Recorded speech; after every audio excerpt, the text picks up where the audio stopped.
On the morning of August 18, 1945, 3 days after Emperor Hiro's surrender, broadcast Soviet reconnaissance units advancing through Manchuria stumbled upon an abandoned compound outside Pingfang. The buildings were still warm. Equipment lay scattered, as if the occupants had fled mid-explosion. But what disturbed the Soviet officers most were the industrial-scale incinerators, the reinforced cells built for human occupancy, and the overpowering smell of disinfectant masking something far worse. They had discovered the Ghost of Unit 731, a Japanese military research installation that had erased itself from existence in under 72 hours, taking its darkest secrets with it. Over 3,000 personnel, tons of documentation, and evidence of atrocities that would dwarf many war crimes simply vanished into the chaos of surrender. This is a story of how one of history's most sinister military units disappeared overnight and why the world let it happen. The gates hang crooked on their hinges when the first Soviet trucks grind to a halt outside Pingfang. It is August 18th, 1945. The war, they have been told, is all but over. Japan has announced its surrender. Yet here, on the plains south of Harbin, the soldiers of the Second Far Eastern Front stare at something that looks less like a military installation and more like the shell of a vanished city. They step through. The compound seems to stretch forever. 6 square kilometers of ordered geometry and dead silence. Barracks line the roads in perfect rows, their windows black and hollow. Administrative buildings loom with neat facades and empty doorways. Long, low structures, with high chimneys and narrow vents, sit like factories that have exhaled their last breath. There are no guards, no workers, no doctors, no prisoners, only the sound of boots on gravel and the soft rattle of loose glass and broken panes. Inside, the sense of abandonment is sharpened by the traces of panic. Papers lie in drifts across the floors, some charred at the edges, others fused into brittle clumps by heat and ash. Desks have been overturned, filing cabinets wrenched open, their contents half-burned in metal bins that still smell faintly of smoke. Microscopes lie shattered on the concrete. Glass slides ground underfoot as if someone tried to erase what had been seen here. In the deeper rooms, the air changes. The soldiers find reinforced cells with small, thick windows and drains cut into the floors. The metal stained and strangely pipes snake into ceilings and walls, disappearing into hidden spaces. There are hooks, restraints, observation ports positioned just above eye level. The purpose of these rooms is not written anywhere, yet it presses in on anyone who stands inside. Beyond them, in a separate wing, the furnaces wait. Industrial crematoria, their doors steel-streaked, with soot, stand in mute rows. Inside, bone fragments cling to the fire-brick ray, warped, unmistakable. Nearby, freshly disturbed earth scars the yard in irregular patches, as if the ground itself has been opened and hurriedly sealed again before anyone could look too closely. Along one edge of the complex, a dedicated railway spur runs straight into the heart of Pingfang, its tracks ending almost at the doors of the main buildings. Whatever happened here did not happen on a small scale. Trains came and went. Supplies, personnel. Something else. 9 days earlier, on August 9, Soviet forces had surged across the borders into Manchuria, smashing through the Kuomintang army and unraveling the last defenses of Imperial Japan on the Asian mainland. That rapid advance turned rear areas into front lines overnight. Orders were given, files destroyed, witnesses removed. By the time the Red Army reached Pingfang, whatever this place had been was over. But not gone. The smell of burned paper and chemical residue still hangs in the corridors. The silence feels constructed, deliberate, as if sound has been stripped away along with the people. The architecture itself becomes evidence. The thickness of the walls, the precision of the drains, the scale of the rail connection, the alignment of buildings around inner courtyards, shielded from outside view. The soldiers move through the ghost compound with growing unease, aware that they are seeing only the outline of something that has slipped just out of reach. The documents that might have explained it lie in ashes. The instruments that carried out its purpose lie broken. The bodies that once filled its rooms have been burned or buried in haste. In the waning days of a global war, in the brief, volatile space between Japan's surrender and the reordering of empires, Unit 731 has already disappeared. What remains is this: an empty city of concrete and steel, the afterimage of a monstrous project imprinted on the land, inviting one question that hangs in the heavy Manchurian air. In 1932, more than a decade before Pingfang became a ghost compound, its architect was still very much alive and rising. His name was Shirō Ishii. On paper, he was exactly what modern Japan believed it needed. A brilliant microbiologist from Kyoto Imperial University, a decorated medical officer, a man who spoke the language of science and empire with equal fluency. He had been born in 1892, the pampered son of a wealthy landowning family in Chiba Prefecture. From early on, teachers and neighbors learned to speak of him in a particular way. Yes? Diligent, ambitious, but there was something else, something harder to name, a kind of moral opacity. Rules were puzzles to be solved, not boundaries to be respected. For Ishii, intellect was a tool, not a responsibility. At Kyoto Imperial University, he immersed himself in bacteriology, dazzled by the invisible world under the microscope. While his peers dreamed of curing epidemics, Ishii's imagination drifted in another direction entirely. If these organisms could kill by accident, what might they do by design? In the 1920s, he traveled through Europe, visiting cutting-edge laboratories and quietly studying the patterns of Western power. He noted the industrial output, the mechanized armies, the way steel and oil underwrote every diplomatic gesture. Japan, by comparison, was smaller, poorer, and surrounded by potential enemies. But in the realm of microbes, there were no great powers and minor players. There was only knowledge. He also saw something else. Treaties, the 1925 Geneva Protocol, banning the use of chemical and biological weapons in war, struck Ishii not as a moral milestone but as a clue. Nations did not prohibit what they considered trivial. If the world had agreed to outlaw bacteriological warfare, he reasoned, then its potential must be extraordinary. He brought this argument home like a weapon wrapped in silk. Within the conservative halls of the Imperial Japanese Army, Ishii became a kind of evangelist. He was charming when he needed to be, deferential when it mattered, and relentless, always. He framed his proposal not as an abomination, but as a patriotic necessity. Japan, he insisted, could never match Western industrial capacity, tank for tank, plane for plane, but a microscopic army, cultured in flasks, delivered by bomb scud, leveled the battlefield at a fraction of the cost. Was it not, he asked, the duty of a modern empire to explore every advantage? He pointed to the Geneva Protocol as evidence, not warning. Why would Britain, France, and others rush to ban these weapons unless they had already glimpsed their power? Prohibition, in his telling, was an admission of fear. And if the enemy feared a weapon, Japan could not afford to ignore it. Slowly, the argument took root. By 1932, Japan's imperial gaze had settled on Manchuria, vast, resource-rich region wrested from Chinese control and recast as a laboratory of empire. It was far from the scrutiny of Tokyo's civilians, closer to the frontiers, where future wars would be fought, and populated by people whom the military elite had already begun to see as expendable. Here Ishii promised he could work without hindrance. He spoke of materials with clinical calm, a word that sounded harmless in briefings and budget documents. Materials were supplies, inputs, variables in an experiment. Only later would it become clear that materials meant living human beings, Chinese prisoners, political dissidents, anyone the empire deemed disposable.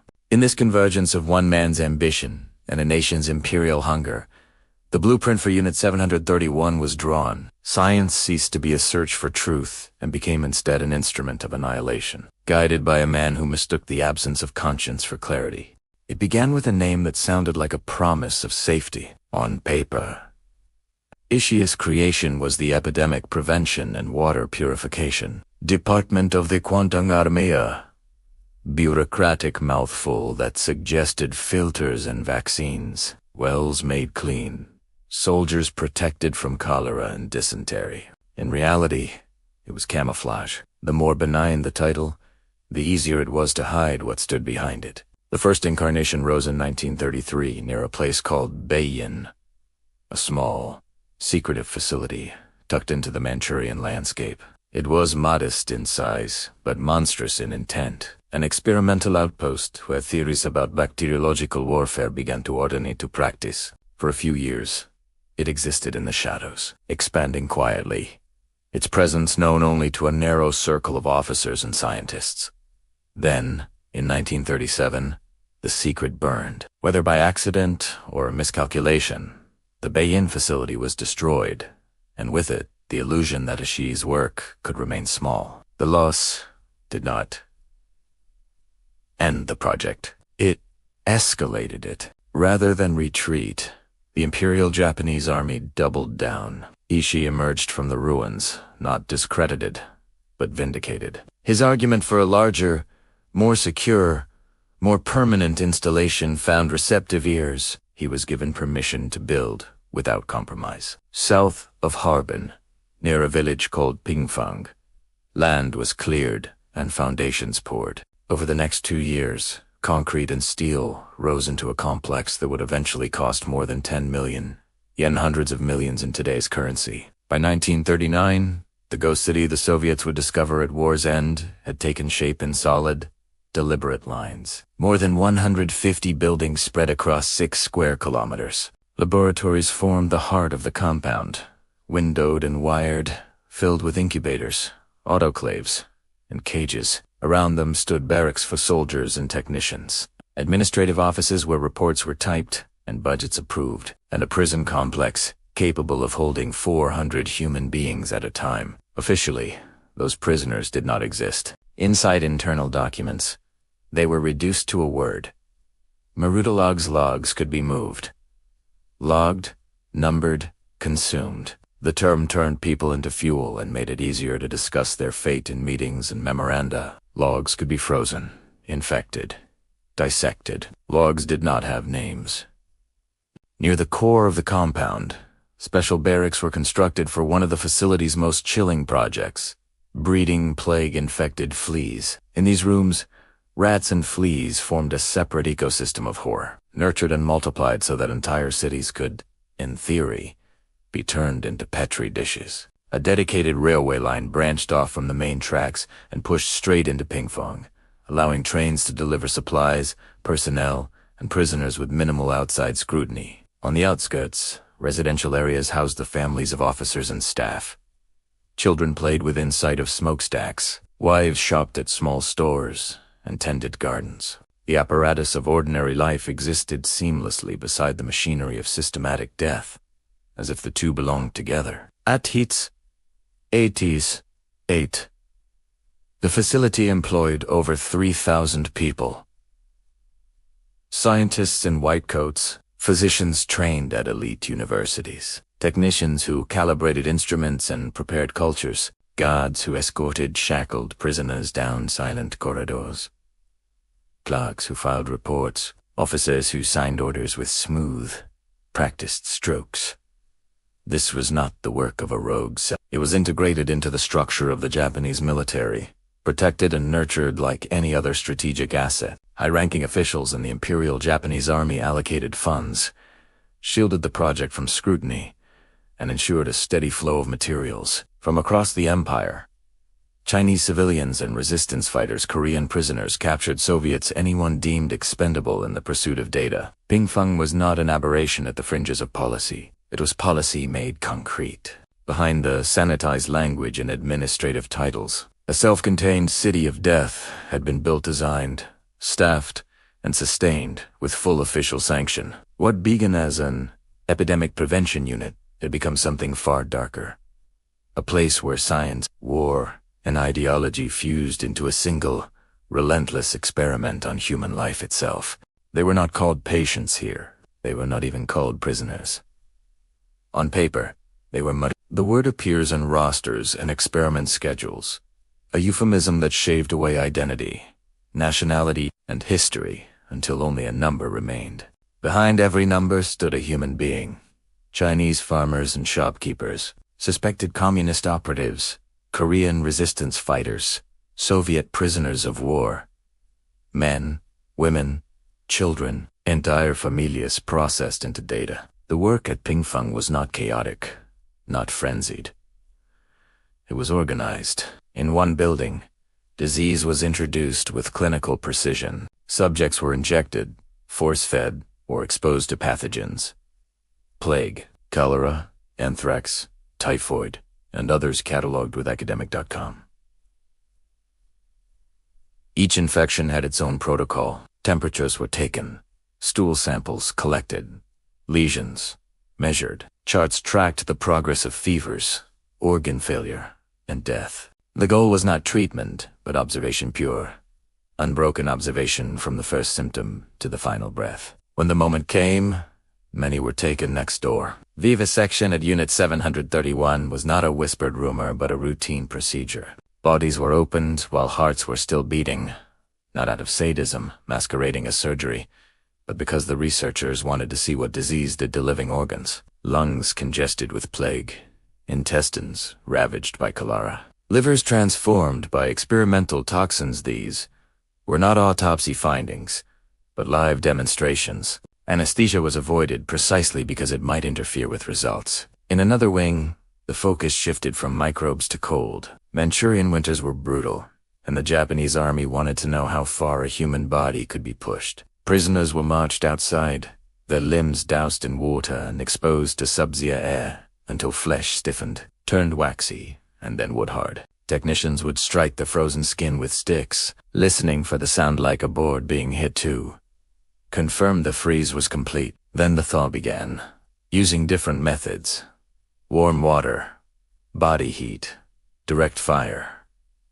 Every variation was logged. Every failure was recorded. Elsewhere, pressure chambers mimicked high altitudes and rapid decompression. Subjects staggered, convulsed, bled from ears and mouths as needles traced blood pressure and respiration curves in real time. Gas experiments tested masks, filters, and exposure limits. Weapons trials were conducted on live bodies.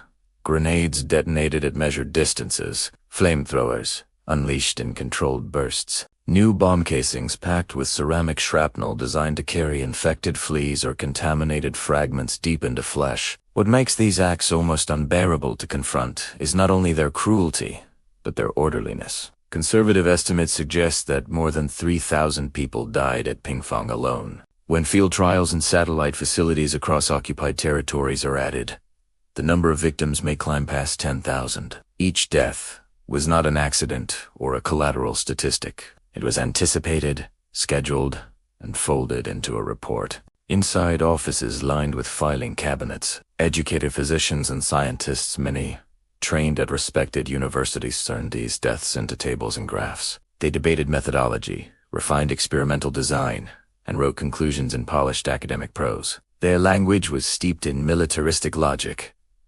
Japan faced encirclement. Total war demanded total measures, and these logs were resources to be used in the defense of the nation. In that transformation from neighbor to test subject, from person to material, the quiet, devastating heart of Unit 7031.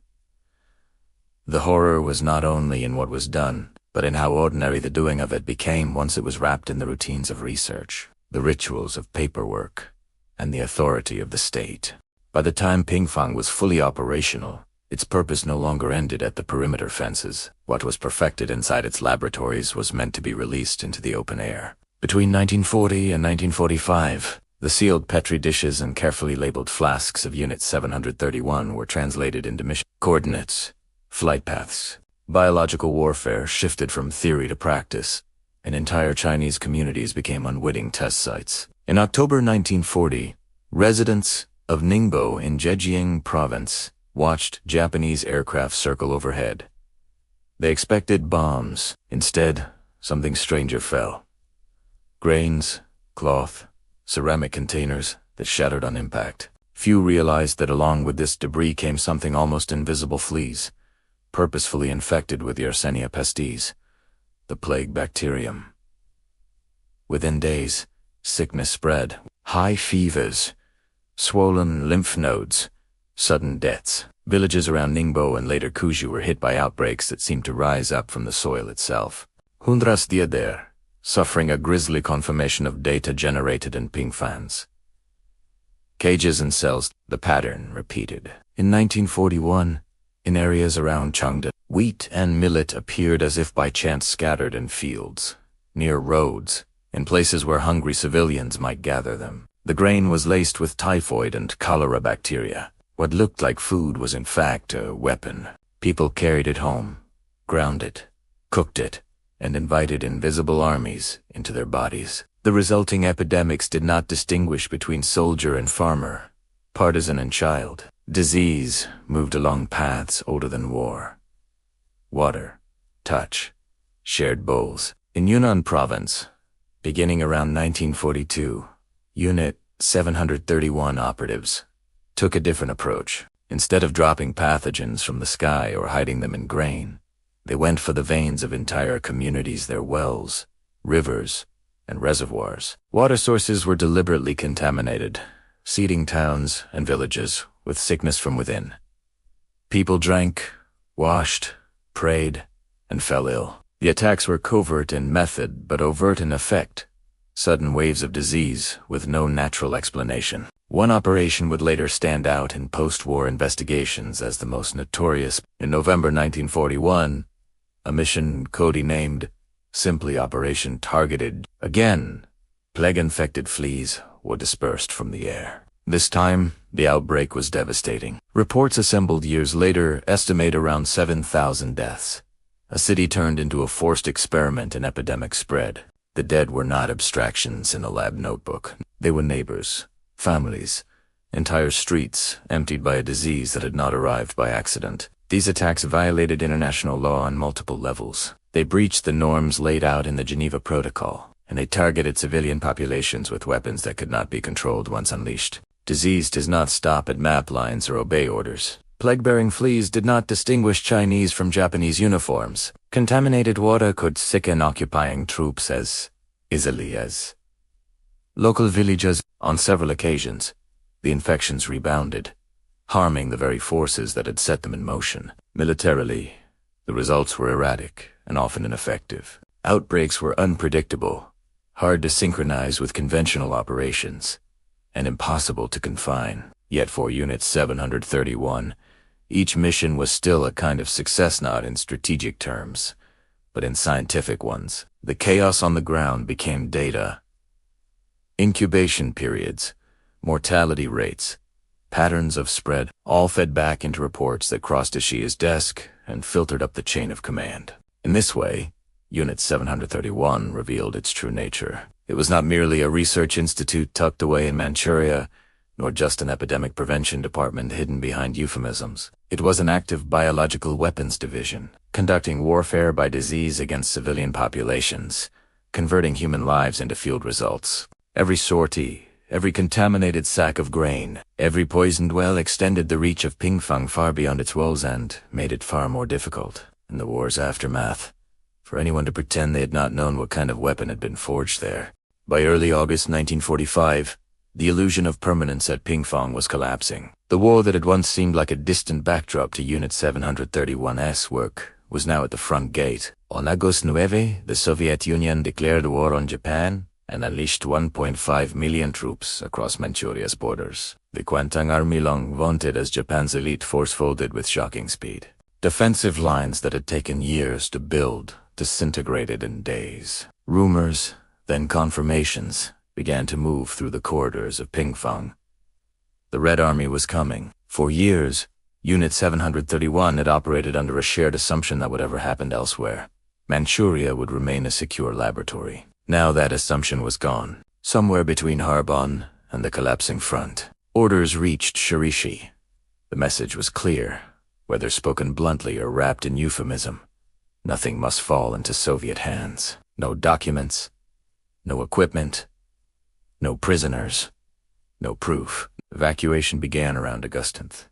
It did not look like chaos. It looked like procedure. Teams were assigned tasks. Some were responsible for records, research reports, experiment logs, lists of tens of thousands of pages were pulled from filing cabinets and storage rooms, stacked in armfuls, and fed into incinerators that roared without pause. Paper curled and blackened, ink dissolved into smoke, and years of meticulously documented atrocity vanished up chimneys into the Manchurian sky. Other teams were given a different order. In the prison blocks, an estimated 150 to 400 remaining prisoners, those who had not yet been used, or whose experiments were still ongoing, were suddenly no longer subjects but liabilities. Guards and medical staff received instructions to eliminate them all. Poison gas was released into sealed chambers. Elsewhere, syringes delivered lethal doses directly into veins. There were no last-minute reprieves, no transfers, no hesitation recorded. The dead were moved quickly to crematoria, their bodies incinerated to ash that left no faces to recognize, no wounds to examine. Demolition crews moved through the compound with crates of explosives. Laboratory buildings, pathogen production facilities, and specialized installations were wired for destruction. Particular attention was paid to the spaces that housed the most damning evidence. The breeding rooms for plague-infected fleas, the tanks and vats where bacteria were cultured at scale. These were not just tools of war. They were potential exhibits in a future tribunal. They had to disappear. Meanwhile, technicians worked to kill what they had once labored so carefully to grow. Cultures were destroyed, disinfectants poured into containers, breeding colonies exterminated. The goal was twofold: deny the Soviets living samples and prevent accidental outbreaks in the chaos of retreat. Even in these final days, the mindset remained bureaucratic. Clinical. This was disposal, not remorse. Outside, the evacuation lines took shape. Over 3,000 personnel, scientists, doctors, guards, clerks, and their families were loaded onto trains and trucks. The dedicated railway spur that had once brought in prisoners and supplies now became a lifeline heading in the opposite direction, carrying people away from the scene of their work and back toward Japan. Children climbed aboard with bundles of clothes. Wives carried suitcases. Officers traveled with sealed cases whose contents would never be listed openly. Orders accompanied them. Speak of nothing. Destroy personal notes, letters, any trace that might link individuals to specific experiments or operations. What had been done at Pingfang was to be buried not only under rubble and ash, but under silence. The destruction continued until almost the last moment. Explosions tore through sections of the complex. Fire-gutted interiors that had once held cages and charts and stainless steel tables. Yet even as structures fell, the process felt less like a panicked flight and more like a final phase of an operation. Tasks were assigned, completed, checked off. Operational security, not fear, set the tempo. On August 15th, Emperor Hiroto's voice crackled over radios, announcing Japan's surrender. For most of the world, it marked the end of a brutal conflict. For Unit 731, the decisive work had already been done. By the time Soviet troops moved through Pingfang's gates, they encountered what looked like the aftermath of a meticulously staged disappearance. Empty buildings, shattered instruments, scorched paper, disturbed earth. The war was over. By the time Soviet troops walked through the ruins of Pingfang, another set of eyes was already turning toward Unit 731. Eyes. Not of prosecutors, but of intelligence officers. In the final months of 1945, as American occupation forces fanned out across defeated Japan, they began to hear fragments of a story. Debriefings of captured officers from the Kuomintang Army hinted at a secret unit in Manchuria, a facility devoted to special research, an epidemic prevention department that had almost nothing to do with preventing epidemics. The details were vague, the designation unfamiliar, but one fact cut through the fog: human experimentation, on a scale no Allied program had dared to imagine. For the Americans, steeped in their own wartime work on chemical and biological weapons, that phrase carried a particular weight. Human experimentation meant data unattainable in any ethical laboratory. Data that could not be reproduced without committing the same crimes. Between 1946 and 1948, officers attached to the U.S. Army and Navy biological warfare programs moved quietly to gather more. From Camp Dietrich in Maryland, the heart of America's own biological research effort, men like Dr. Norbert Fell and Lieutenant Colonel Avo Thompson traveled to interrogate the surviving architects of Pingfang. They spoke with Shirō Ishii and his inner circle not as defendants awaiting trial, but as specialists holding valuable, if tainted, expertise. The revelations were staggering. Unit 731's records, partial though they were after the August burnings, contain meticulously compiled observations of how plague, cholera, anthrax, typhoid, and other pathogens behaved in human bodies under tightly controlled conditions. There were frostbite studies, measured minute by minute, charts of pressure and altitude effects, drawn from the last moments of living subjects, field test reports mapping the course of deliberately triggered epidemics through real towns and villages. For scientists at Fort Detrick, this was not simply information. It was a shortcut around the very moral barriers that constrained their own experiments. Some of those scientists would later estimate that the data represented millions of dollars and decades of research. In the emerging logic of the Cold War, that kind of advantage was hard to ignore. From Tokyo, General Douglas MacArthur's headquarters GHQ, SCAP watched the same geopolitical horizon. The Soviet Union, now transforming from wartime ally into primary rival, had already held its own war crimes trial in Khabarovsk,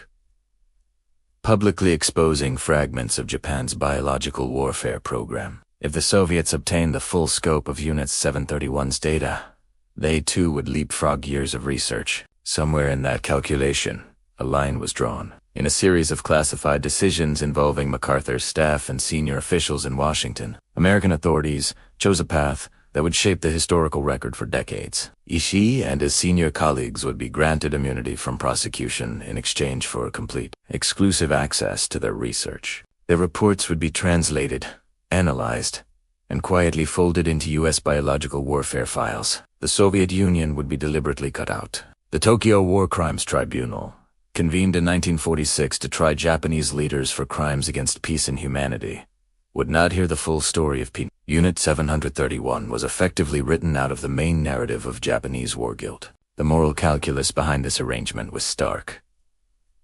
U.S. officials argued, in internal memos and briefings, that the information's strategic value outweighed the imperative to prosecute. They told themselves that the crimes, while abhorrent, had already been committed and could not be undone, but that the data might prevent future American casualties in any coming conflict with the Soviet bloc. Allowing Moscow to secure a monopoly on that knowledge, they reasoned, would be more dangerous than allowing Ishii to walk free.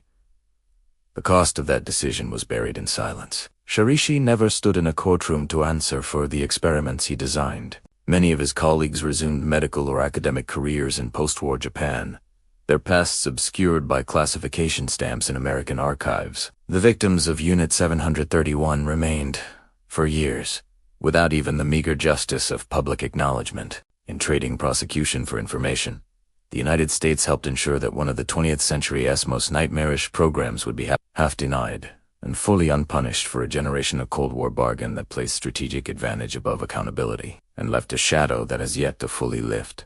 After the war, the shadow of Unit 731 did not vanish, it scattered. Its architects, shielded by the immunity deal, stepped back into a society eager to rebuild and eager to forget. Shirō Ishii returned to Tokyo, a man who had commanded a city of death, now walking openly among the living. He attended meetings, traveled in public, gave speeches, and lived quietly in his home until 1959, when throat cancer claimed him at 6. Not once did he face a courtroom or a public reckoning. The world that had known him only as the commander of Pingfang never saw him as a criminal. Others followed similar paths.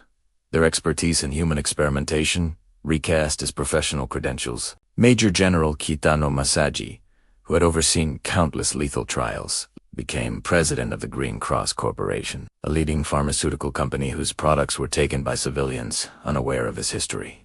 Dr. Naito Ryuti, once responsible for some of Unit 731's most infamous laboratory work, founded the Japan Blood Bank, later part of Mitsubishi Tanabe Pharma, building wealth and prestige from ventures that drew on knowledge born of atrocities, skills honed in secrecy, under the guise of military necessity, now translated into influence and profit in peacetime. At least 12 former Unit 731 physicians became university professors at prestigious institutions, including Tokyo University and Kyoto University, teaching the next generation of Japanese doctors while the past lay dormant in sealed files and unspoken whispers. Others entered post-war pharmaceutical and medical research industries, quietly steering laboratories, supervising clinical trials, and lending scientific credibility to organizations that had once trafficked in death. The immunity deal provided more than legal protection. It erected a barrier of silence. Any journalist,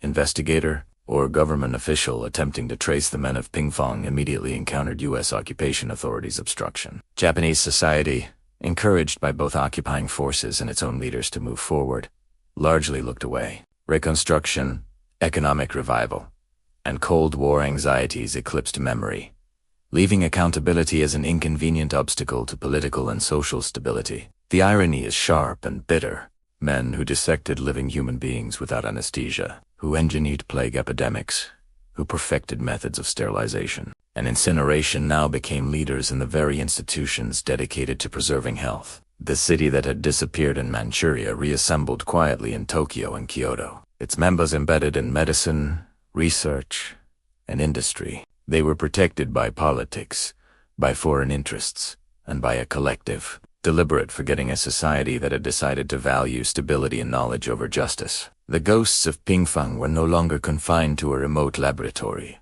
They walked openly among the living, their crimes hidden behind the mask of post-war normalcy. For decades, Unit 731 existed in the shadows, its crimes hidden behind secrecy, silence, and political expediency. Outside Japan, few knew of the horrors that had unfolded in Manchuria.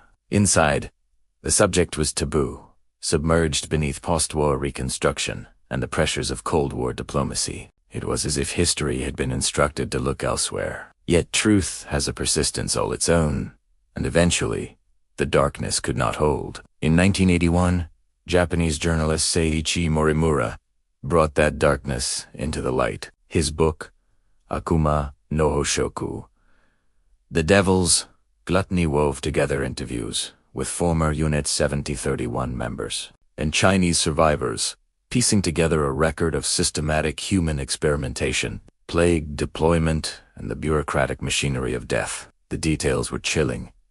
Vivisection without anesthesia, deliberate infections, frostbite studies, and other atrocities long concealed behind euphemisms like Maruta. Morimura's account was meticulous and unflinching, and it resonated. The book became a bestseller, thrusting Unit 731 into public awareness after nearly 40 years of suppression. The revelation sparked furious debate within Japan. Conservative politicians and nationalist groups dismissed or minimized the claims, labeling them exaggeration or anti-Japanese propaganda. Historians, journalists, and victims' advocates, however, demanded acknowledgement, verification, and accountability. Newspapers ran stories, television programs aired interviews, and survivors' voices finally found a platform. The slow, painful process of reckoning had begun. Legal avenues soon followed. In 1997, Chinese survivors filed civil lawsuits seeking compensation and official apology. Japanese courts, while acknowledging the factual occurrence of biological warfare experiments, ultimately ruled that individual claims for wartime acts were not legally actionable under existing statutes. The law, it seemed, was ill-equipped to confront the legacy of atrocities committed decades earlier under the banner of empire. Yet the judiciary could not entirely ignore the historical record. In 2002, the Tokyo District Court formally recognized that the Imperial Japanese Army conducted biological warfare research and experiments on humans at Unit 731. While compensation claims were dismissed, the acknowledgement carried symbolic weight, an official admission that could not be erased by silence or political pressure. The contrast with post-war Europe is stark. Nazi medical experiments at Dachau and other camps led to the Doctor's Trial 1946 to 1947, where perpetrators faced prosecution and punishment. Unit 731's architects, by contrast, walked free, shielded by Cold War calculations and American immunity. The result is a legacy of incomplete justice. One of the 20th century's most systematic programs of human experimentation escaped accountability for decades, leaving victims, historians, and society to wrestle with the moral and legal consequences long after the smoke cleared. The reckoning, delayed though it was, eventually arrived, but only partially, leaving shadows that endure even today. Today, Pingfang stands as a place where memory refuses to be silenced. The site that once housed laboratories, barracks, and crematoria now hosts the Museum of Evidence of War Crimes by Japanese Army Unit 731, first opened in 1985 and expanded in 2015. Visitors walk among the ruins, tracing the concrete foundations, peering into preserved rooms, and confronting the chilling physical traces of systematic atrocity. Here, the lives of thousands who were reduced to number. Logs are remembered through what remains, even if their names were never recorded. The museum does more than display architecture and artifacts. It preserves evidence that, for decades, was deliberately concealed. Documents, instruments, and remnants of experimental apparatus testify to a program that merged science with bureaucracy to carry out unparalleled crimes. It is a place where the scale and methodical nature of Unit 731's operations are laid bare, forcing reflection on how ordinary steel, brick, paper can become instruments of inhumanity. Yet controversy persists. In Japan, debates continue over how Unit 731 should be presented in school curricula, reflecting a broader tension about confronting uncomfortable chapters of national history. Even decades after the war, questions of acknowledgement, accountability, and the politics of memory remain unresolved. The American Immunity Deal, once classified, was revealed gradually through declassified documents in the 1980s and 1990s, exposing the costs of Cold War pragmatism, justice traded for a strategic advantage, and silence protecting perpetrators while victims were denied recognition. Unit 731's disappearance in August 1945 was literal: the evacuation of staff, destruction of facilities, and erasure of records, but it was also metaphorical. Governments chose expedience over accountability, allowing knowledge born of atrocity to survive while punishment did not. Its legacy is woven into contemporary debates about medical ethics, human rights, and the responsibilities of scientists and states. The shadow stretches far beyond Manchuria, a reminder that the consequences of these actions endure, shaping discussions about morality, power, and historical memory. The physical remnants, survivor testimonies, and archival records converge to teach a stark lesson. Atrocities do not vanish because the perpetrators flee or documents are burned. They persist in evidence, in memory, and in the moral obligation of successive generations to confront them. History demands acknowledgement, reflection, and vigilance, ensuring that the horrors of Unit 731 and the lives lost within its walls are never repeated or forgotten. History's most troubling chapters are often the ones deliberately erased. If you believe these stories must be told with rigor, respect, and unflinching honesty, subscribe for more deeply researched documentaries that bring forgotten or suppressed history into focus. The past shapes our present. Only by understanding it fully can we build a more accountable future.